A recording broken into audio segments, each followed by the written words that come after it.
Time for the next little session on training elements. Today I'm just out doing hill repeats. We do 6 in total, really hot day. So 6 will be enough today, get the systems working. But let's talk about strength. Before we get on to that, remember we've been through 3 so far. Look back at my videos because they do come first. They are the foundation. Aerobic is basically your internal logistic system. All right, runs around picking up energy from your gut, picking up oxygen from your heart, running through the systems, converting to energy, getting them to your muscles so you can keep moving. Also sending blood to your skin to cool you down, keep the core temperature down, and getting oxygen to the brain so you can continue to think. Logistic system, really important. You need a good strong heart, you need large capillaries.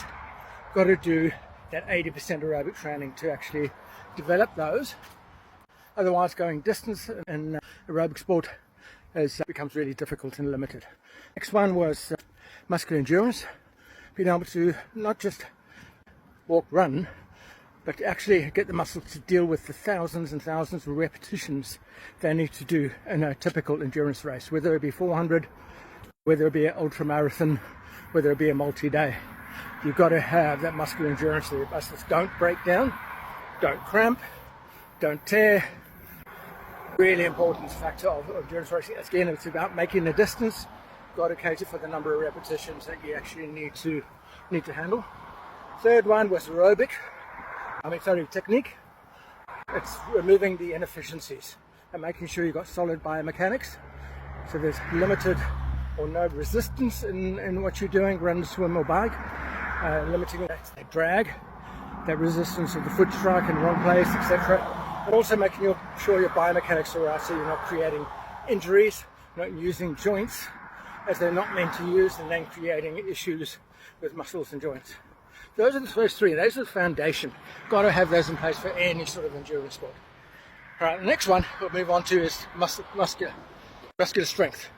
Right, that's about power. It's about, we're now starting to look at speed. Can you do the distance, but how fast can you do the distance? How much force can you develop?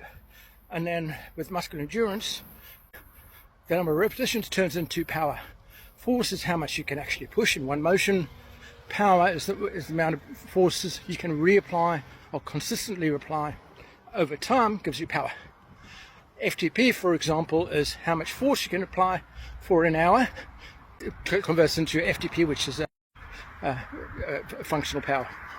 So really important if you want to go fast, really important even in the early stages to start developing some strength in the core muscles that provide. It is the 4th priority. Now how do we do that? Short number of reps to failure. Alright, so you really want to challenge the muscle to grow basically. So something like 3 sets of 6 in a gym, focusing on the big muscles like the quads, the hamstrings, the calves, the core, the glute, the big muscles that provide power. Real focus on that. 6 reps in each set. The last one should be really difficult. It's that heavy. If you find you can manage those first 6 really easy, you need to add weight. All right? But you do 3 sets, and the last ones of the 3rd set, all right? So it's rep number 17 and 18, should be really difficult. Don't be afraid to fail on those, because it means you've actually taken your muscles to the point of failure. When you go to bed at night, the body recognizes, I had a failure today. Best to actually recover and make the muscle stronger so I can deal with it next time. It is that simple.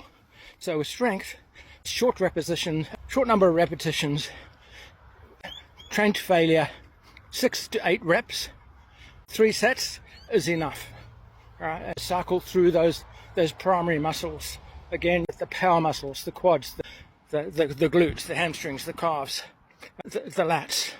Get those strong, you will go faster, provided number 1, aerobic, number 2, muscular endurance, and number 3, technique is correct.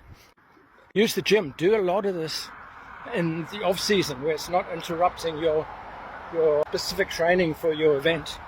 So you're increasing your strength baseline in the off season and then maintain it during your build while you're focusing on the specifics of your race. Strength, Number 4, next one we'll catch up on is lactate tolerance, or simply put, waste removal. Coming up soon.